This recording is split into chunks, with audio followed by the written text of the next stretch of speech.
네, 글로벌 이슈 플러스에 들어왔습니다. 주말 사이에 우리가 정말 계산할 수 없는 그런 이슈들이 본물 터지듯이 터져 나왔습니다. 미국이 이란의 핵시설을 타격을 했고요. 이란은 그에 대응해서 이제 호르무즈 해협 봉쇄 카드를 현재 만지작거리고 있는 그런 상황입니다. 아직까지 확정이 된 건 아니지만 그래도 결의안 채택 소식까지 전해지면서 오늘 장이 열리기가 조금 두려운 그런 분위기가 됐는데요. 과연 우리는 여기서 어떤 대안들을 좀 찾아가야 될지 미중산업경제연구소 조용찬 소장과 얘기 나눠보도록 하겠습니다. 안녕하십니까? 예, 안녕하십니까? 네, 반갑습니다. 일단 지금까지 확인된 사실만 따지면 호르무즈 해협 차단 가능성이 있는 상황이고 확인된 사실만은 어쨌든 미국이 이란의 핵시설 3곳에 폭격을 했다 정도까지거든요. 앞으로 어떻게 될까요? 네, 일요일 날 새벽 2시에 미국이 미드나잇 햄머 작전을 통해서 이란의 핵시설 3곳을 타격을 했는데요. 포르도를 비롯해서 나탄즈, 에스판인데 이 중에서도 포르도 같은 경우에는 B2 스텔스 폭격기를 통해서 벙커 버스터 폭탄을 투하하기도 했습니다. 이제 문제는 포르도 같은 경우에는 이스라엘이 이 지역에 대한 공격을 했지만 피해가 미미했기 때문에 미국을 끌어들이는 데 성공을 했다는 거고요. 또 나탄즈나 이스파한 같은 경우에는 미국 해군의 핵 잠수함에서 발사된 토마호크 미사일이 30방이나 발사됐다고 합니다. 이제 이란에 대한 미국의 공습은 사상 처음인데요. 이제 추가 공습 계획은 없다고 했지만 이스라엘이 교묘한 방법을 통해서 트럼프를 끌어들였기 때문에 트럼프가 가장 싫어하는 끝없는 전쟁에 발을 담궜다는 점에서 앞으로 그 전쟁이 장기화는 좀 불가피하지 않을까 보여집니다. 그렇군요. 전쟁의 장기화 이게 모르겠습니다. 진짜 미국과 이란의 어떤 크기라든지 국력이라든지 군사력을 고려했을 때 게임이 되는 일인가라는 생각도 들기는 합니다만 그래도 이란이 만약에 결사항전을 선택을 한다면 어떻게든 계속 예를 들면 러시아 우크라이나처럼 뭔가 계속 일어날 가능성도 배제할 수는 없겠죠. 과연 어떤 양상으로 진행이 되는지 이런 부분들을 앞으로 잘 지켜봐야 되는 포인트가 됐는데요. 결국에는 궁금한 건 이란이 어떤 카드를 꺼낼까라는 부분이거든요. 호르무즈 해협 얘기도 나옵니다만 일각에서는 일단 중동에 있는 미군 기지들을 타격할 가능성도 있다라는 얘기가 있는데 어떻게 보십니까?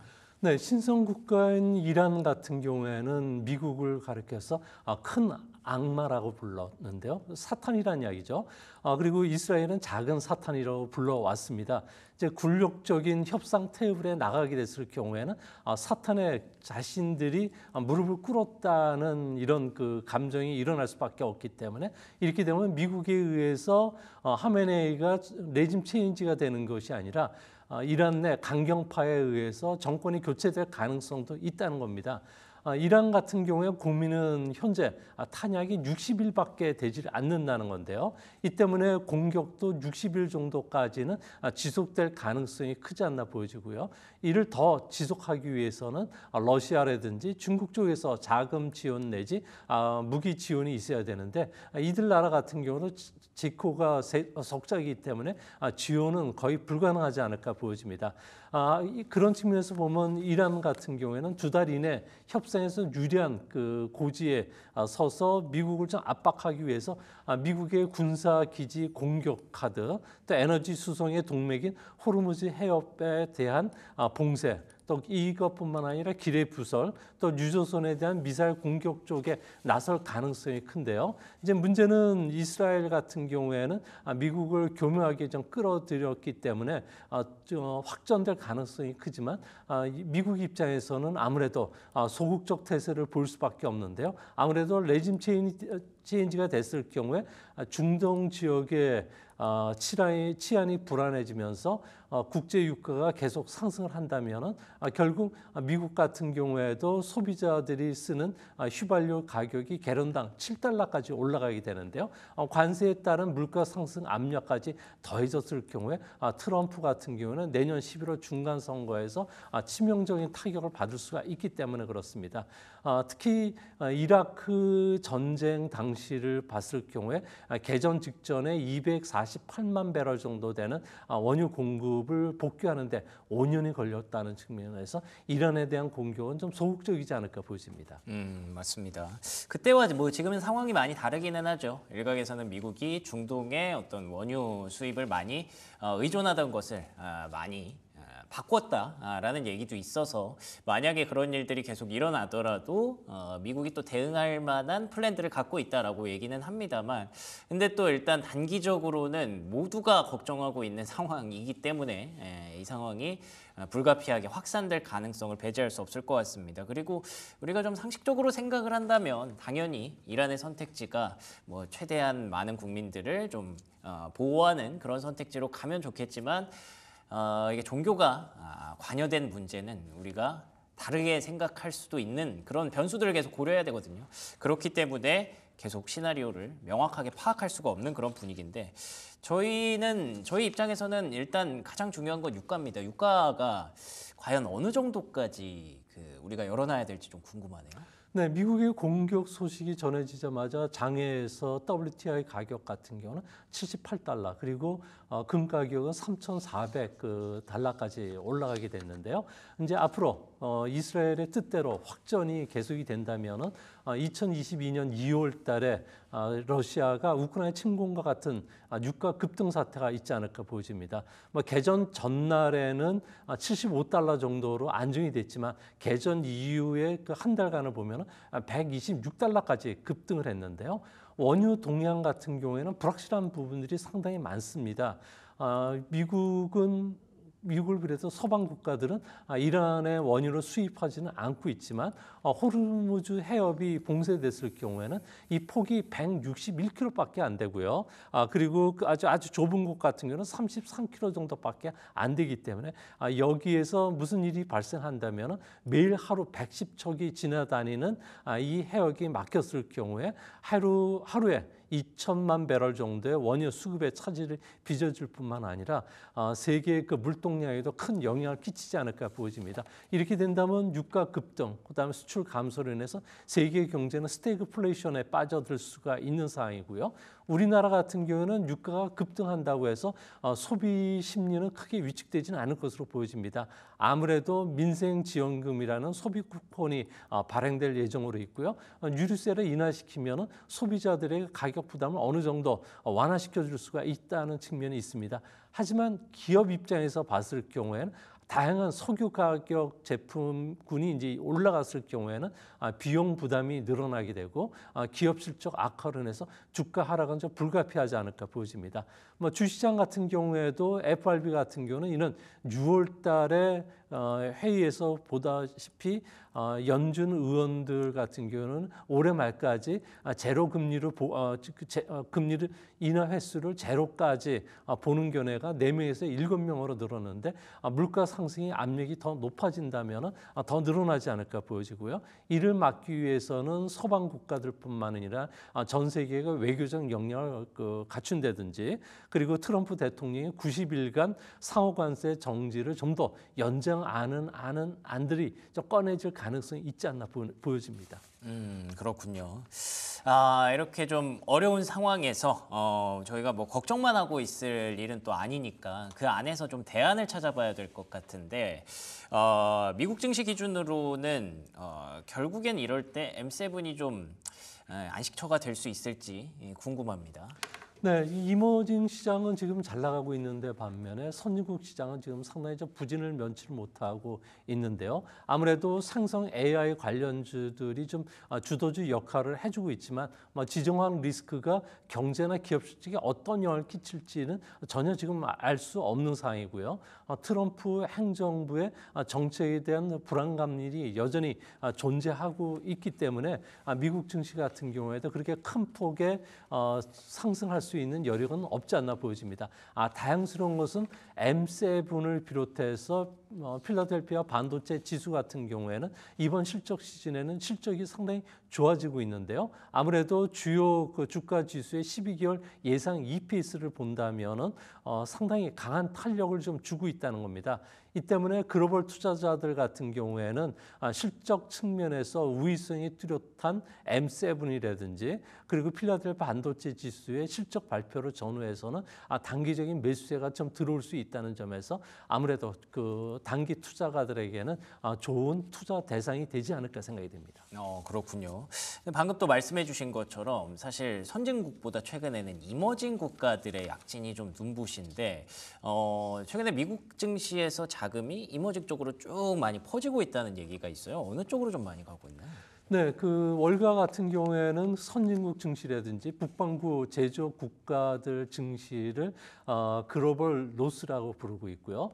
반면에 신흥국 중에서도 내수 기반에 의존한 성장을 하고 있는 나라, 특히 인구 증가가 뚜렷한 나라는 글로벌 그 사우스라고 부르고 있는데요. 최근에 들어와서 분산 투자를 중시하는 글로벌 투자가일수록 아무래도 그 글로벌 그 사우스 쪽에 투자 비중을 지금 상당히 높여가고 있는 상황입니다.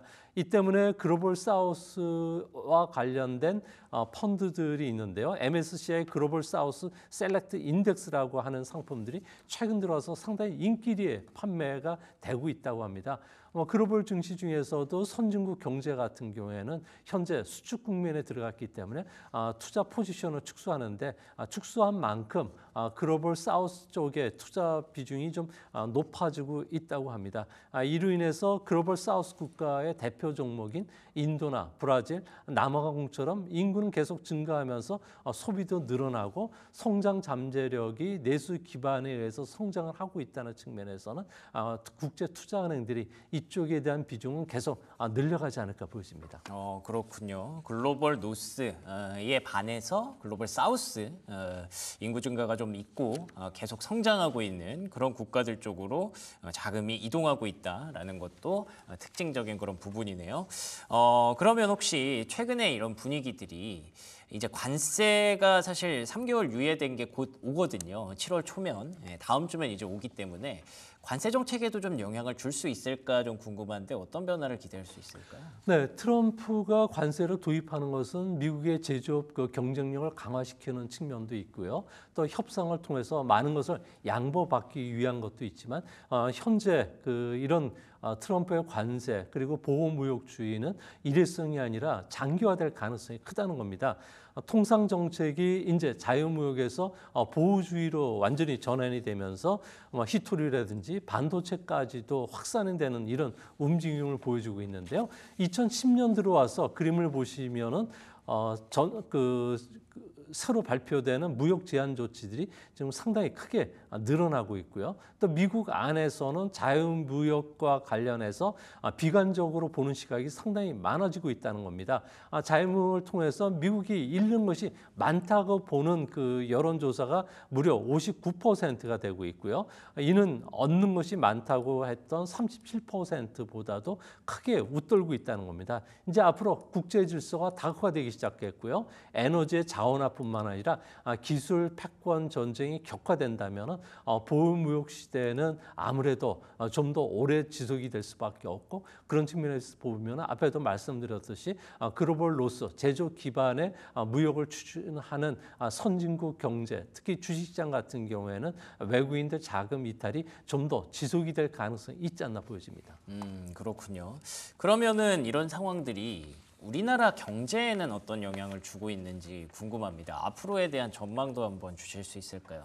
네, 트럼프 관세가 최근 들어와서 다시 개량 모델을 돌려보면은 전 세계 경제에 마이너스 0.7% 정도 하락 요인이 있는데요.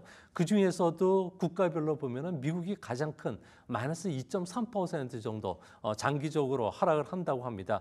이외에도 북미 지역인 그 멕시코 같은 경우는 1.3% 하락하게 되고요. 캐나다 같은 경우에는 마이너스 1.1%로 비교적 큰 폭의 마이너스를 피할 수는 없을 거라고 보고 있습니다. 중국 같은 경우에도 미국과 패권 경쟁을 벌이다 보니까 미국의 견제로 인해서 성장률이 중장기적으로 0.7% 정도 악영향을 받는데요. 반면에 EU라든지 일본, 우리나라 같은 경우에는 경제에 미치는 영향이 제로 내지 마이너스 0.1%에 불과하고요. 인도나 그리고 아시안 국가들은 오히려 플러스 성장을 하게 되는데요. 아무래도 중국으로부터의 생산 거점이 이동하는 이용하거나 아니면은 우리나라나 일본 같은 경우에도 중국에 있는 공장들을 다시 회귀하는 그런 움직임이 있다는 겁니다. 대표적으로 조선이나 철도, 전기전자, 기계 이런 쪽은 생산 증가가 국내에서 더 일어날 수가 있기 때문에 그런 측면에서는 호재가 아닌가 이렇게 생각이 되는데요. 이런 측면에서 보면 트럼프 관세가 우리나라 경제에는 분명히 부정적인 영향을 주지 않고 긍정적인 영향도 주고 있다는 겁니다. 그런 측면에서 보면은 뭐 가치 체인에 우리나라가 좀 더 많은 투자를 해야 된다는 거죠. 방산을 비교해 보면은 신석황 공급을 해준다든지 현지 생산 체계를 구축한다든지 상대국가 위닝 관계를 구축하거나 기술 이전과 같은 이런 새로운 모델을 썼을 경우에는 대미수출을 통해서 잃어버린 부분들을 팔로 다각하는 정책을 통해서 성장을 좀 이끌어낼 수 있는 호재도 되지 않을까 생각이 됩니다.